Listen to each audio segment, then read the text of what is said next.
Okay, do you want to go? You can go over the first part again on how you built the base, and then we'll start from the. Go for the second I completely forgot about that Henry Carlo clip from last year. What? Carlo clip I did? You did a Henry.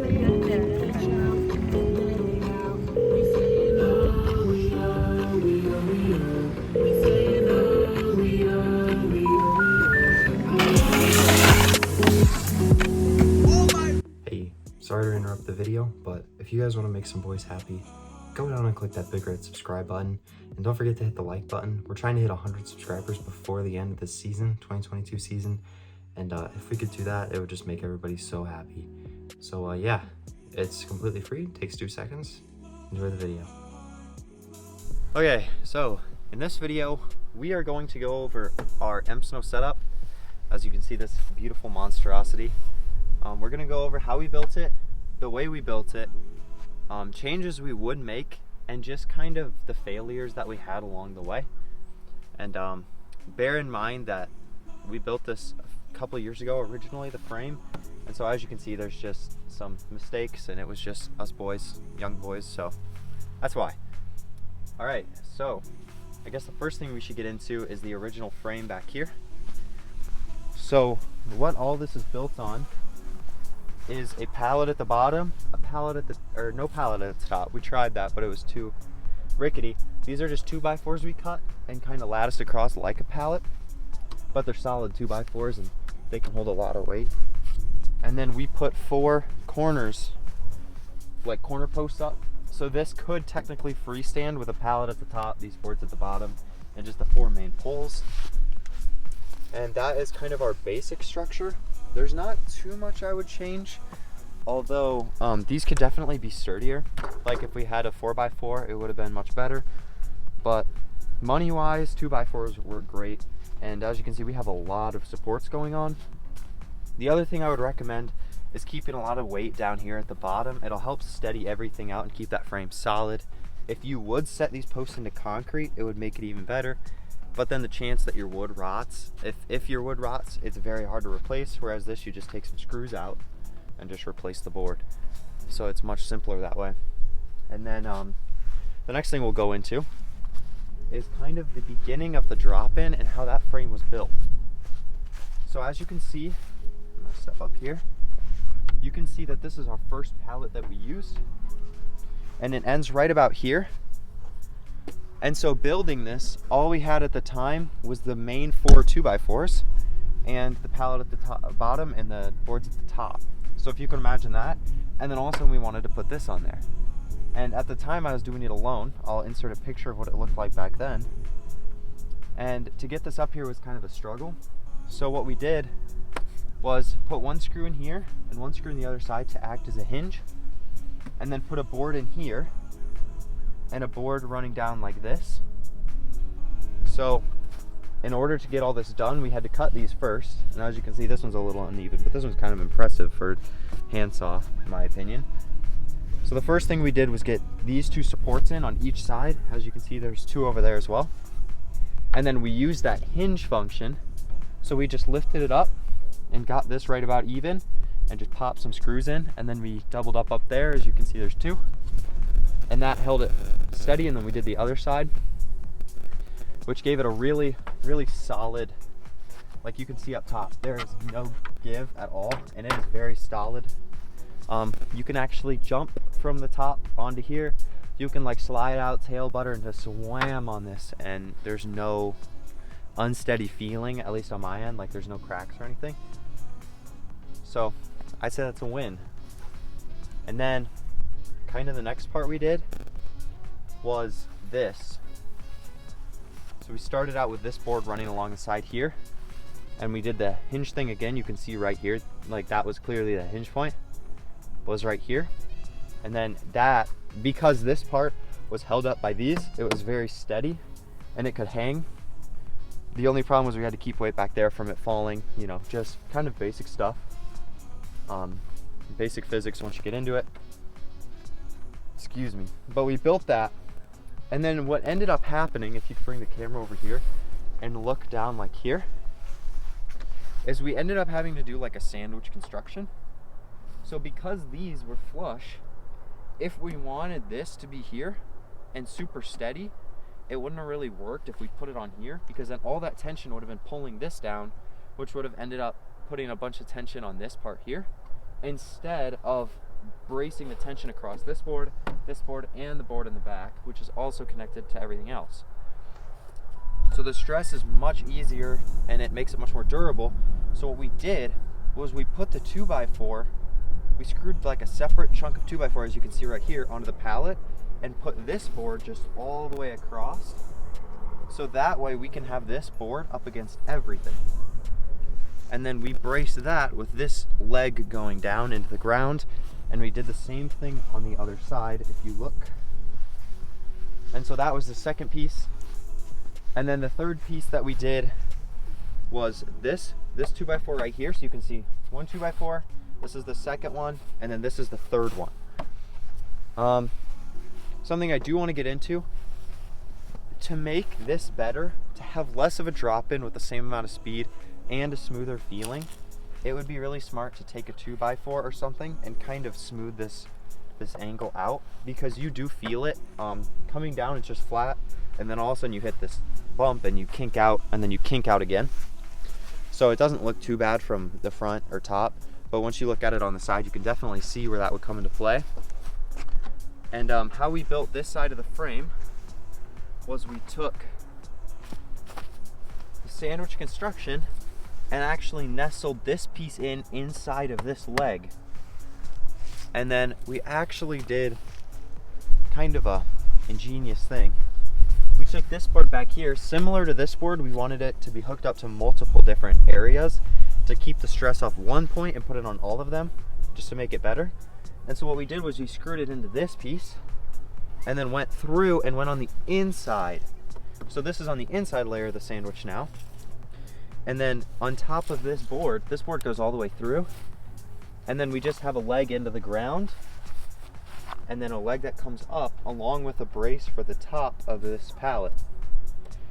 And so what we did was we just built the frame, did the hinge thing again on each side, lifted it up to about where we wanted it, and just popped some screws in to hold it there. And so then that was kind of the main section done. And then we just had to take it to the ground. So there's no more framework left, but now it was just building the jump, which is a whole nother section that we will get into. So with this piece, we just went right to the ground with it. So we just screwed it in like the hinge, let it fall, that way everything's even. Popped some screws in, and then we have one pallet in between the drop-in and the jump, which I think is a pretty good amount of time. I see people who go like this, straight into the jump, and I feel like that's just a recipe for being way back seat. So I like the second to kind of catch your balance, hit the jump, and then it prepares you for real snow better, because you have to like account for the jump and all of those balances and stuff. Should we move those rails back? No, I think it's fine. Okay. Okay, and then, yeah. So we just put this one along the ground, and in order to brace it and hold it there, we just put a 2x4 on each side and just screwed it in. And that keeps it pretty dang solid. I mean, it's not connected to any part of the ramp, which is nice. So if we ever do want to move it, all we have to do is unscrew this board, and then the whole drop-in is separate, this middle piece is separate, and the jump is separate. And we have actually moved the jump before and just did it without the jump and stuff like that. So we have tried stuff like that, and it does work, which is very nice because it just gives it more uses. But the next thing we'll get into is the jump. Okay, so with the jump, we did the same attachment method as this middle piece. So on each of these, all it is one 2x4 joining everything together. But again, it is very solid, which is impressive in my mind. And the way we attached the jump was we took this 2x4 and that 2x4, and we put 2 screws in to this pallet. So like a screw here and a screw here originally, and a screw here and a screw here. And then on this, we only put 1. So this jump could actually hinge.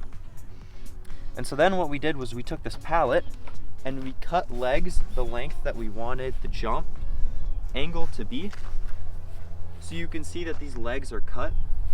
on the bottom, if we lift it up, ooh, this thing might not come. There it goes. So you can see how we cut it to the angle that we wanted,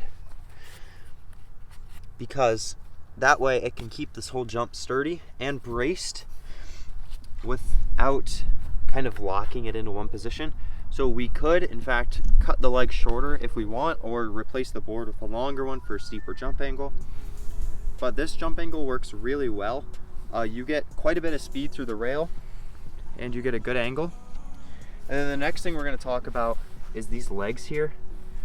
So when we first kind of started hitting this reel, these legs stuck out more, and we actually ended up catching our skis on them, because if you can imagine coming up and rotating on, you know how you just kind of like swing your ski out, or you can imagine doing that?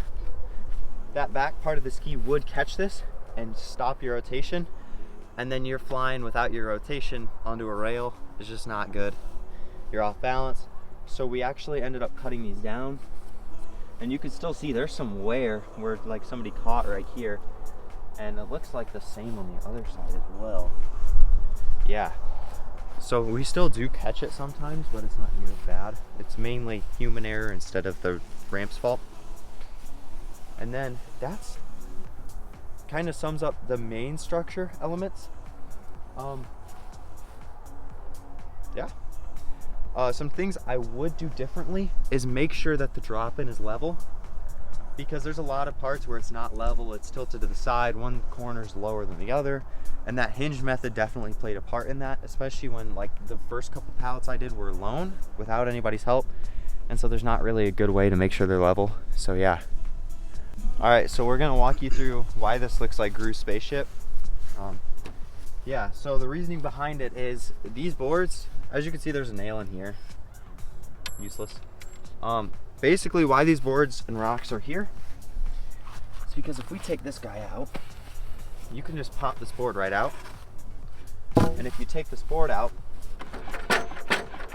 it's bad. And so what this board does, as you can see, there's one on the other side.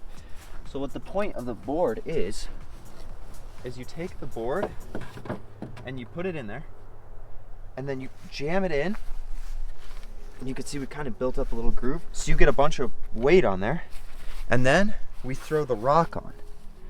And so once you throw the rock on, that weight holds that board there, keeping the pressure on the setup, keeping it super sturdy. Like, there's no give in this. It is rock solid. Get it, rock? Yeah, so it is super solid. And then we also use this just to make sure that, like, as you can see, it's starting to get a little bit smashed because there's so much weight on it. But this helps keep everything back here steady as well, and it helps lock everything together. So one thing I'd be really careful about when you're making this is when you go down, you want it to be a small enough angle so that when your ski actually hits it, the front of your ski won't dig into the Msnow. Because if that happens, then you're gonna go flying forward, and that'll hurt. So it's just important to gauge it as you're working with it and building it, so that your tip of your ski will have enough room to slide. And once you get weight in here too, it'll kind of bend your ski inward, which will kind of force that tip up as you go down. So how we got to the Msnow, we actually started out with turf. As you can see around the back, we've kind of repurposed it. But we started with Msnow, or with turf, and it turned out we couldn't get enough speed. We've seen a few people online, they tried it with soap and water. We had a hose out here constantly spraying it, that didn't work either. And so after 2 years, we made this in 2021, and then in 2022 we just got the Msnow, and that has worked a lot better. We got the large pack, but as you can see, we did try to make a landing for it, which the landing, as you might think, these are hard. They're not very bendable, so when you do eventually fall on them, if you use them as a landing, it does hurt a lot. So I wouldn't recommend getting any for a landing. And then if you look back at the rail, this is a large pack, about the same amount on here as you would get in a medium pack of Msnow. And it is a lot. You don't maybe even need this much. we made this a little bigger than we actually needed to. We could have just made the angles a bit steeper and gone with that. But I would also recommend getting, so like I said with the tips, when your tips dig in here, if there's no Msnow to keep them up, they'll dig in. So before we only had 2, kind of like is shown here, but we had 2 here and didn't have a middle one, but we kind of need that middle one to keep our tips up and to keep us from flipping forward. So after about every angle, I'd put a nice large platform for the Msnow to go on, and then same here, just that nice platform is really nice to have. And then as you can see, if you do tend to go for that turf, if you get some nice stuff or plastic stuff and wax, you don't really need to get a solid plywood surface as a lot of people do. We just kept this pallet. Yeah, we kept the pallets just plain with the boards, and it works fine. Obviously, we didn't actually get it to go fast enough because we had an entire another pallet in the middle, but past that we found the Msnow did work a lot better. Okay, so the last thing I forgot to mention about the Msnow is wax. Wax is really important. Msnow actually sells it with their Msnow, or you get a free one, and then you also you can buy more. It's pretty cheap wax for what you're using it for. So I would take the time, if you're buying Msnow, to invest in some. But it's very important. The first time we tried it without wax, and it didn't work very well. We hardly got over the end of the rail. And this wax, it's not to put on top of the Msnow, but you actually just spread it around your skis. They recommend using a Scotch-Brite brush thing, like a dishwasher kind of brush. It doesn't work. You don't really need it. The Msnow takes all the extra wax off for you. So I just rub this on the back of your skis, get a flat end. You can also use it for rails, so if you want to take it skiing. For PVC rails, you don't really need any wax, but if you're going for metal, or you have a really rough metal rail at like a park here, like a local park, this is really good to rub on it, and nobody will complain. It'll just make the rail smoother. But you don't need expensive wax, and we're gonna make a tutorial on this. This has kind of been abused a little bit, but this is actually skate wax. Am I good? Yeah. Just kind of like right up your nose. Okay. Okay, so while Msnow may be great, I'm gonna go into a video on this. Okay, while this may be great, I'm gonna go into a video on why this is good and what this is. That was awful. Okay, so this is skate wax, and what it is actually candle wax, like tea light wax, and olive oil, so it doesn't smell. It doesn't smell. But what it is you melt the candle wax, which we're gonna make a tutorial on, and you mix it with olive oil, and then what it does is it actually smooths everything up. And so like this one is definitely a little bit more premium, but when you're skiing a metal rail, all you need is some wax on it. You don't need nice wax. While Msnow may be great for skis and underneath skis for Msnow, this is great for rails because all you need to do is smooth the metal up, right? And like wax it up. And so you would just use it and go along this rail. And this is old and has been sitting outside and has been neglected, like my homework. And so it kind of flakes really easy and you lose a lot, but it smooths everything up and like kind of waxes everything, if you can believe that, and just makes it so much easier to slide. In my opinion, makes it sound better, makes it cooler, and yeah, it's definitely worth making. There's the moon!